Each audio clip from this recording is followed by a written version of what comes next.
तो भाई लोग कैसे हो। आज मैं आप लोग के सामने मामा भाचा की स्टोरी लेके आया हूँ। मामा भाचा और कोड़ों की मार। चलिए कहानी स्टार्ट करते हैं। एक बार महाराज कृष्णदेव राव के दरबार में केरल का एक व्यापारी उपस्थित हुआ और महाराज को प्रणाम कर उदास मन से एक और खड़ा हो गया।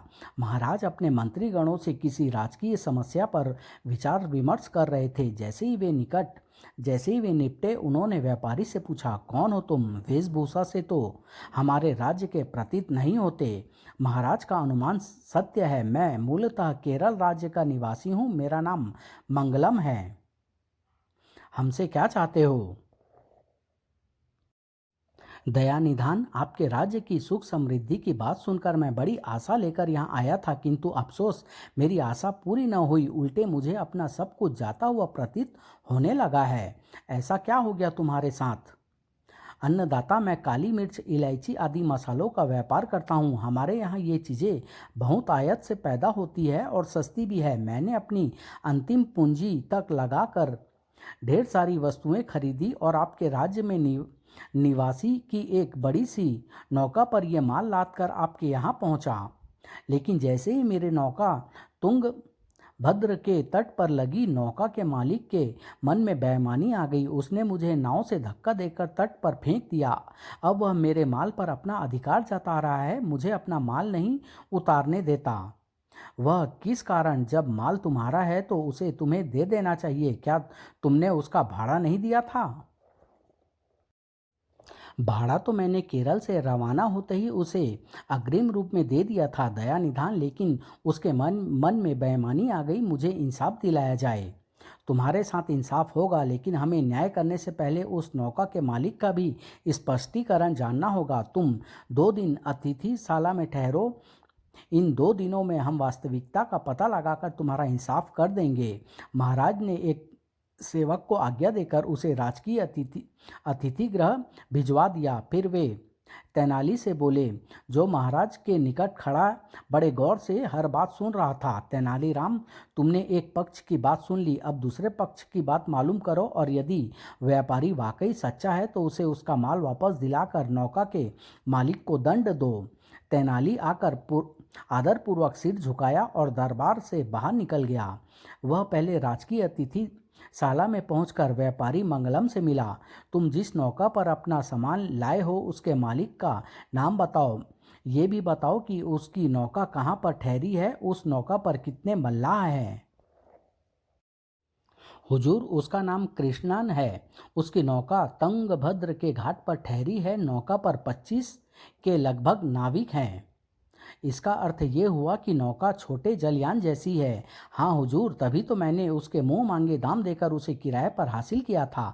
1 लाख से भी ज़्यादा की कीमत का सामान लदा है उस पर मेरा। तेनाली ने उससे और कोई बातें पूछी, उसे भी कुछ समझाया और वहाँ से विदा हो गया। व्यापारी भी योजना अनुसार नौका के मालिक से मिलने तुंगभद्र की ओर चल पड़ा। घर वापस लौटकर तेनाली एक व्यापारी जैसा छद्म वेश धारण किया, अपने एक सहायक को मुनिम जैसे कपड़े पहनाए और कुछ बही खाते लिए दोनों तुंगभद्रा के घाट पर पहुंच गए, जहां वह नाव लंगर डाले खड़ी थी। घाट पर नौका का मालिक और व्यापारी मंगलम में वाद विवाद हो रहा था। सभी नाविक दोनों की बातें सुनकर मुस्कुरा रहे थे। देखो, मैं फिर कहता हूँ, मुझे अपना माल नौका से उतार लेने दो, अन्यथा मैं महाराज से तुम्हारी शिकायत करूँगा। तुम्हारा माल? मेरी नौका पर तुम्हारे माल का क्या मतलब? मेरा माल है, और यदि तुम महाराज से मेरी झूठी शिकायत करना ही चाहते हो तो बेशक कर दो, मैं उन्हें स्पष्टीकरण दे दूंगा। व्यापारी और मुनीम बने तेनाली और उसका सहायक टहलते हुए उन दोनों के पास पहुंच गए। अरे भाई, झगड़ा क्या है? तुम दोनों किस बात पर झगड़ रहे हो? ये आदमी खामा मेरे गले पड़ रहा है, मैं इसे जानता तक नहीं। झूठ सरदार, झूठ। तुम इस तरह मेरा माल हड़प नहीं सकते। यहाँ महाराज कृष्णदेव राय का राज्य है। इस राज्य में अन्याय नहीं चलेगा। न्याय अन्याय की बात छोड़ो, हमें यह बताओ, नौका पर क्या माल है? तुम कौन हो? मैं इस नगर का व्यापारी हूँ। मैंने सुना था कि केरल से कुछ माल किसी नौका पर यहाँ पहुँचने वाला है, इसलिए मालूमात करने पहुँच गया। आप सही जगह पर पहुंचे हैं सेठ जी, ये नौका वही है और मैं हूं उसका मालिक। आपको कौन सा माल चाहिए? क्या क्या माल है इस क्या क्या क्या माल है इस नौका में? काली मिर्च, इलायची, काजू, गोला आदि। पहले मुझे माल तो दिखाइए, पसंद आ गया तो सारा ही खरीद लूंगा। नौका के मालिक ने बोरियां खोल खोल कर उसे प्रत्येक चीज दिखाई। माल देखकर तेनाली ने नाक भौं चढ़ाते हुए कहा, सारा माल भीगा पड़ा है, ऐसे घटिया माल को भला कौन खरीदेगा?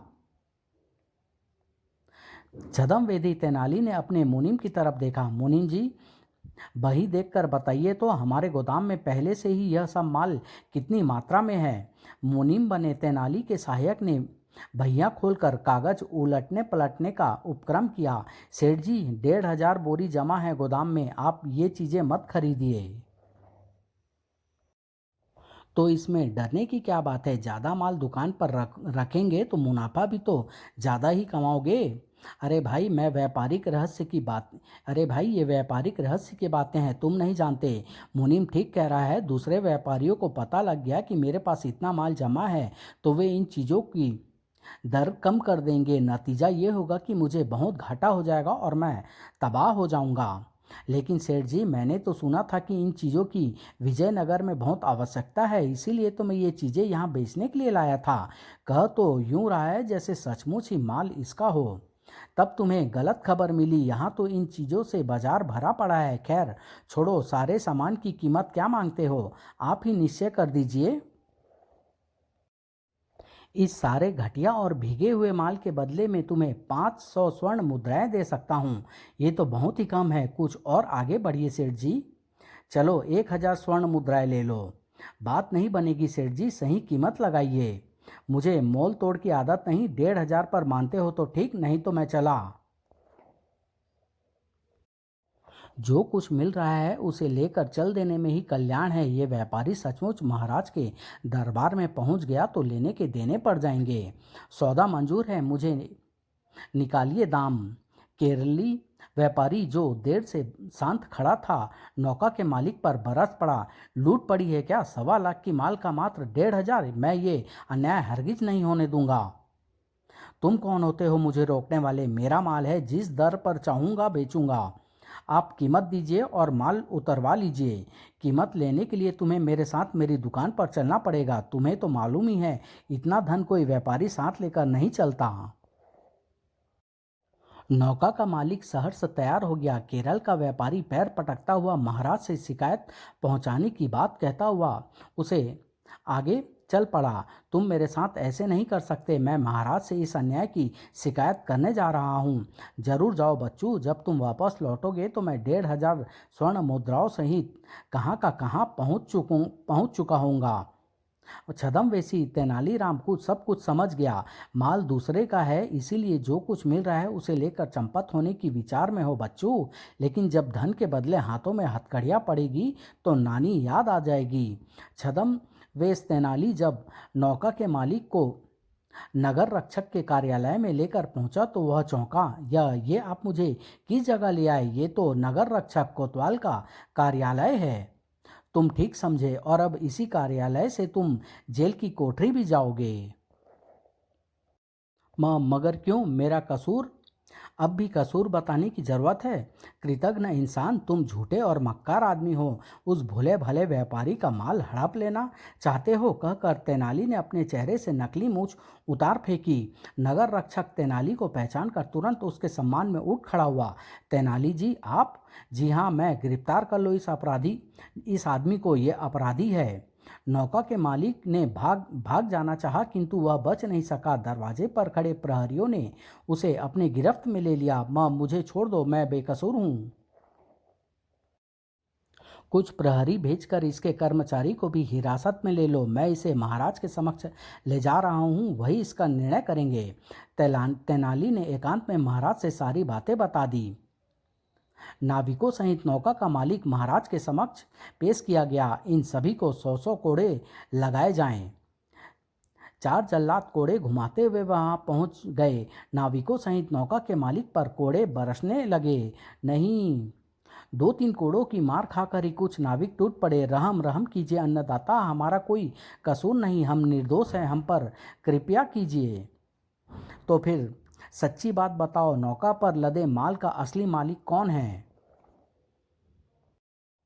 नौका पर लदा सारा सामान उस केरली व्यापारी का ही है अन्नदाता। हमें तो मात्र 20-20 मुद्राएं देकर नौका के मालिक ने खामोश रहने का आदेश दिया था। बात साफ साफ हो गई, नाविक छोड़ दिए गए कि लेकिन नौका का मालिक धोखाधड़ी के जुर्म में 1 महीने के लिए जेल भेज दिया गया। नौका में लदा व्यापारी का माल उसके हवाले कर दिया गया, जो महाराज का बहुत बहुत आभार व्यक्त करते हुए अपने माल को तट पर उतरवाने के लिए चला गया। बाद में तेनाली, तुमने ये कैसे जाना कि नौका का मालिक झूठ बोल रहा था? सीधी सी बात है अन्नदाता, जब व्यापारी के वेश में मैंने उससे नाव में लदे कीमती सामान का एक मुश्त सौदा किया तो वह थोड़ी हिचकिचाहट दिखाने के बाद तुरंत बहुत ही कम कीमत में मुझे सामान बेचने को राजी हो गया। जबकि सामान के वास्तविक अधिकारी ने चीख चीख कर इसका विरोध किया। जिसने जेब से खर्च करके कोई चीज खरीदी हो उसी को तो उसका वास्तविक मूल्य का पता होगा ना। तुम्हारा अंदाज बिल्कुल सच साबित हुआ। हमें प्रसन्नता है कि तुम्हारी योग्यता से एक सच्चा हकदार अपना अधिकार पा गया। विजयनगर राज्य को तुम जैसे राज दरबारी पर गर्व है। सब आपके प्रताप का ही फल है अन्नदाता, अन्यथा मैं तो एक मामूली सा इंसान हूँ। तुमने विजयनगर का गौरव बढ़ाया, बताओ तुम्हें क्या पुरस्कार दें? सिर्फ अपना हाथ मेरे सिर पर रख दीजिए, मेरे लिए यही सबसे बड़ा पुरस्कार होगा। महाराज कृष्णदेव राय मुस्कुराए और धीरे से अपना दायां हाथ उसके सिर पर रख दिया। तेनाली को जैसे सब कुछ मिल गया, उसने आज्ञाकारी भाव से गर्दन झुका ली। समाप्त।